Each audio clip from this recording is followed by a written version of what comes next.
We're here at the Shaw Conference Center for the Fight Fan Expo, second annual Fight Fan Expo in Edmonton, Alberta, Canada.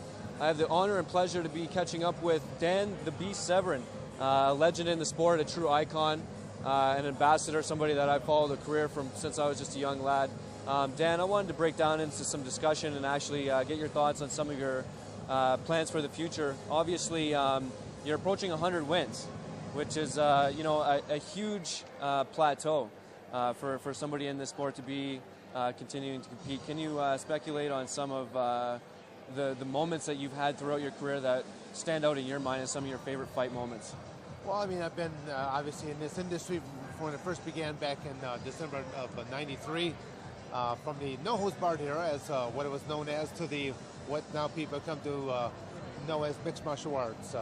Being one of the pioneers of the sport, you know, I've been involved in a number of matches with some of the legendary names such as Hoist Gracie, Ken Shamrock, with Tank Abbott, Mark Coleman, and Oleg Tatarov. What I want to kind of touch on and ask you is, you've worked with so many organizations in the past. Is there any, I mean, even from professional wrestling, from your TNA stint and your WWF stint, what are some of your favorite moments from working with so many different people?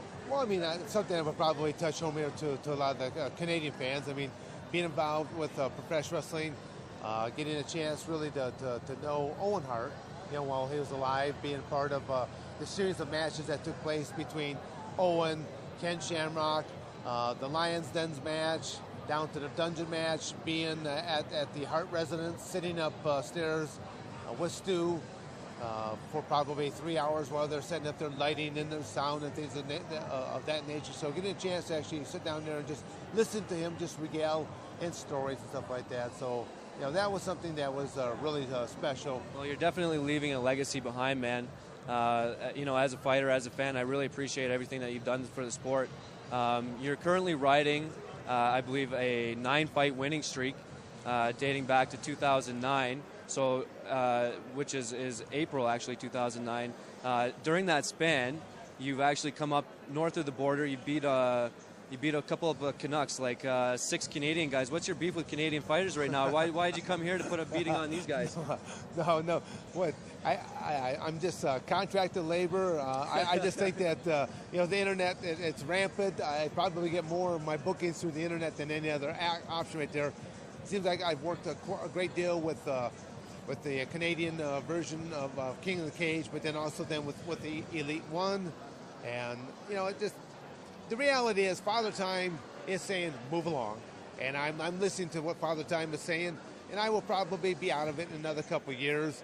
As we talked about a little bit earlier, I think the only exception where I would probably stick around is if a Masters division would evolve. That is one of the demographics that is missing from mixed martial arts, such as any other sports organization or martial arts program.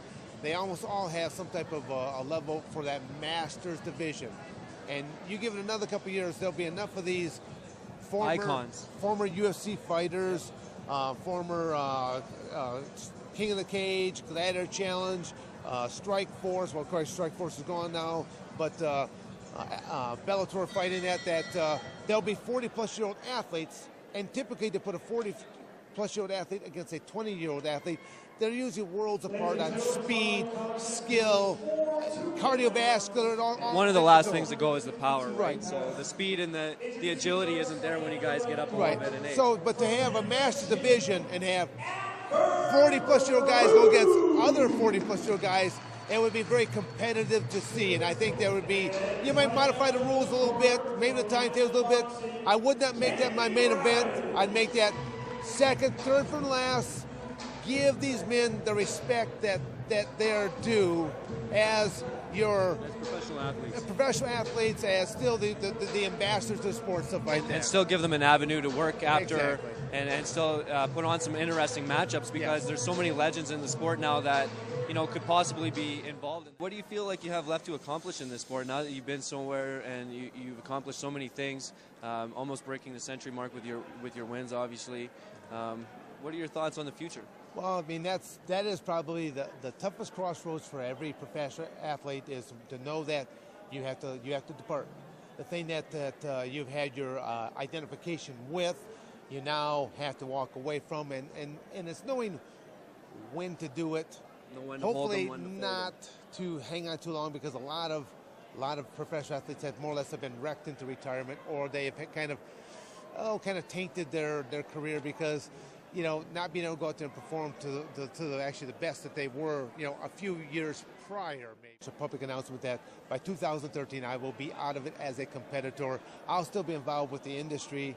You know, I'm still running my own promotionary type of company, still trying to help athletes to achieve levels going into the Ultimate Fighter show, trying to make it up to the Ultimate Fighter Championship, because that is the #1 company to be involved with right now. So I will still continue to help my athletes and to help other individuals. And continue to give back to the community, man. That's, you know, that's absolutely monumental. And like I said, I appreciate it on so many levels. You're one of the guys that introduced me to the sport at a very young age, and without you and a lot of the great matchups that you were involved in, I don't think this thing would have made it as mainstream, and obviously a lot of others played an integral role in the evolution of the sport, but you're definitely one of the ambassadors, man.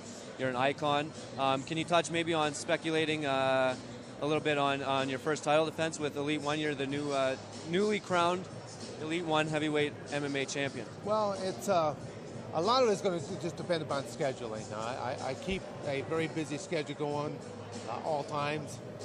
So I think they were talking about some time in either June, possibly July, and I guess depending on what table that they'll have, that's going to be kind of a tough 2 months for me, because I stay super busy during the summer months because I do a lot more amateur wrestling camps. That still is my first love, is teaching amateur wrestling to young athletes right there. So I'll be, you know, usually my June, July, and part of my August is doing a lot of amateur wrestling camps. So I'll be doing a lot of that same stuff right there. That's massive, man. Like I said, you're continuing to give back and give the sport and the education to the younger fans, to the younger athletes that are looking to potentially get involved. And honestly, it's been a pleasure, Dan. I appreciate it very much. We can look forward to you fighting this summer, hopefully for your title. Yep. And it's been a complete pleasure, man. Thanks for having you out. Thanks for having me too, Karlin. Is there anybody that you'd like to give a shout out with regards to sponsors, or anybody that has helped you? I think basically, I mean, a lot of people, if they simply go to my website at dansevern.com, would be probably the best thing to do, because again, just so many different things that I do, so many different industries that I've been involved with.